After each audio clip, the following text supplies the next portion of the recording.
I'd like to give you a little preview of what you can expect from the coming weeks, and also want to demonstrate you the scenarios together with my colleagues Howard and Siva.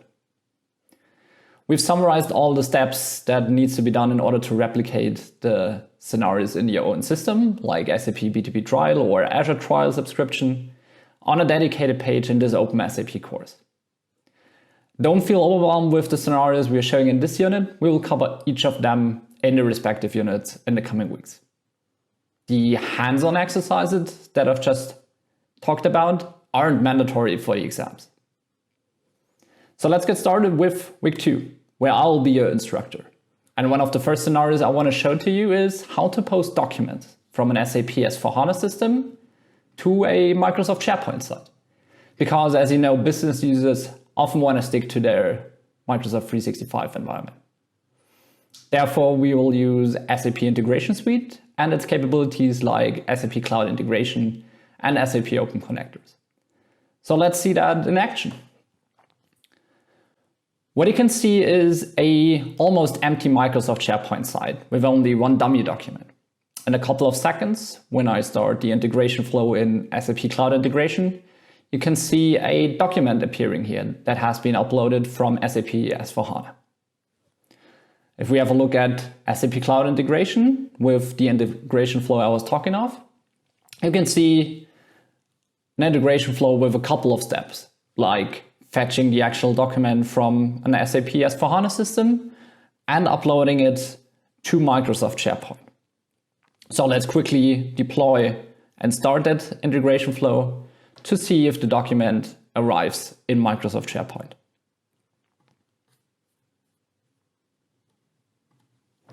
If we refresh the page, you see that there is a PDF file right now with the name billing and the number of the actual billing document. If we open that file, you can see that this is an actual PDF file that has been uploaded from SAP S/4HANA. So far, so good for the first scenario.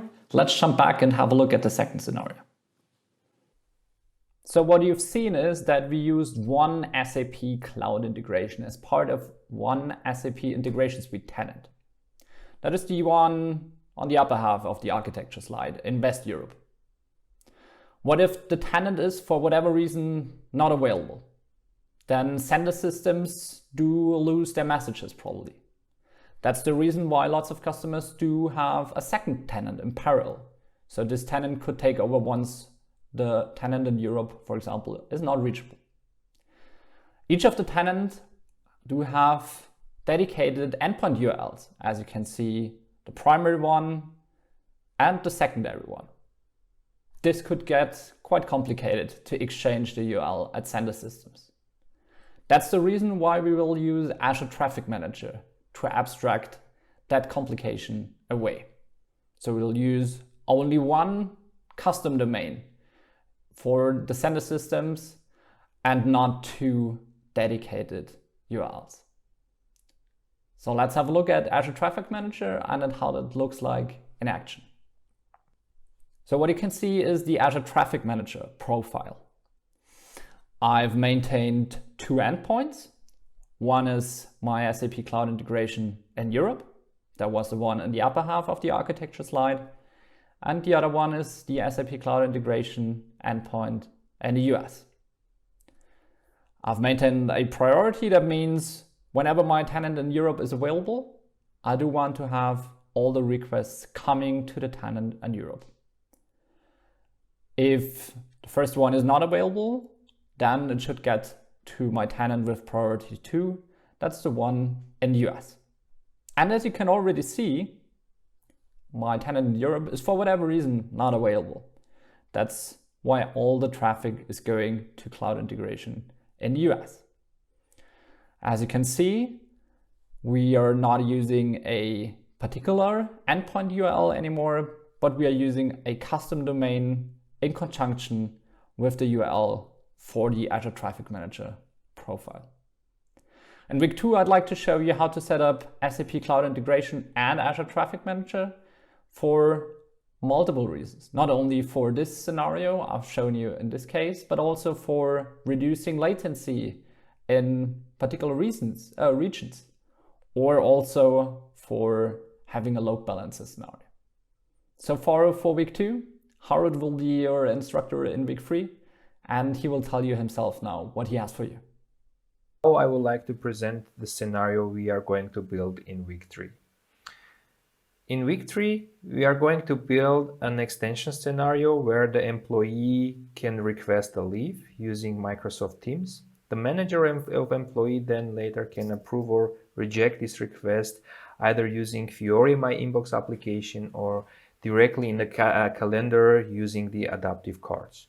Finally, after the approval, we would like to create a calendar blocker in employee's calendar for the leave. So for building this scenario, we used SAP Conversational AI for building the chatbot and integrated it with Microsoft Teams using bot channel registrations on Azure. For defining the workflows, we used SAP Workflow Management, and we have a small Java application which pulls the workflows from workflow management and transforms it into the adaptive cards and sends it to the manager's inbox. Now let's have a look on the scenario in a demo. As an employee, I will open my Microsoft Teams and ask about a leave.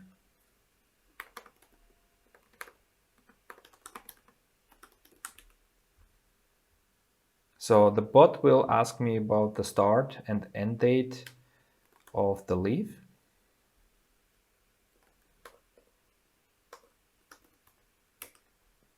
Finally, the reason of the leave. In this case, I would like to take a vacation.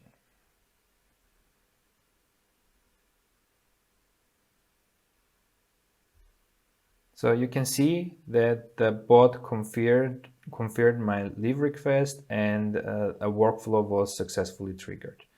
Now I would like to change the roles and I'm becoming the manager of the employee. And as a manager, I have 2 options. So first of all, I can go to my Inbox Fiori application and I will find 1 new task assigned to my user. So when I open the tasks, I can see the leave request of my employee and I can check the dates and approve or reject the request. The second option, as a manager, I can go to my Outlook and I will find a very nice adaptive card here where I can also directly accept or decline the request. So let me use these adaptive cards for approving my employee's request. So you can see that the task was successfully completed and the employee, when he opens its calendar, you can see that we got a blocker in our calendar for a vacation for the period we asked. After focusing on transactional scenarios in week 2 and 3, in week 4, we are going to focus on data to value scenario. We are going to create a virtual table for a physical table that exists in Azure Data Explorer in HANA Cloud and visualize this in SAP Analytics Cloud. We are going to do this by creating data provisioning agent, which acts as an adapter for communication between Azure Data Explorer and HANA Cloud. This also acts as a data federation layer that delegates all the queries fired from HANA Cloud on this virtual table to Azure Data Explorer and fetches the result back on the fly every time. Nowhere in this pipeline the data is stored or cached. This result can be visualized in SAP Analytics Cloud by creating a simple calculation view on top of this virtual table. Let me show you a quick demo of how it is done. I have Azure Data Explorer instance running here. I have a table called employee in this instance. Then the table has quite a few rows that has information about an employee, including their salary information. What we are going to do is we are going to create a virtual table in HANA Cloud for this physical table that exists in Azure Data Explorer. In HANA Cloud, I have created a virtual table for this employee table that exists in Azure Data Explorer. You can find that that table is virtual by its table type and the source is ADX. You could also figure out the remote path in which this table exists. You have all the columns fetched directly from the Azure Data Explorer. Now we have already created a calculation view that runs on top of this virtual table. And additional information is every time you try to do an aggregation query on top of this calculation view, since the table is virtual and the data doesn't exist in HANA Cloud, it is federated back to ADX and the results are fetched back.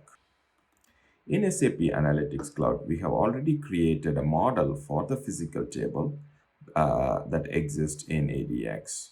So this model is used in this SAP Analytics story, and then we have visualized it as a bar chart.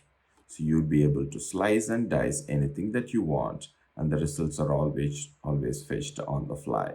Now that you have seen three scenarios, I hope you are as excited as I am to get started. In this slide, we have few additional information about how you can get started with Azure and SAP. For deeper contents, you can visit SAP and Microsoft websites. I hope you enjoy the first week of this course, Building Applications in SAP BTP with Microsoft Services. This concludes this unit as well as this week. Thanks for staying with us. If you have any questions, please send us a note in the discussion forum. We'll be happy to get back to you. Thank you.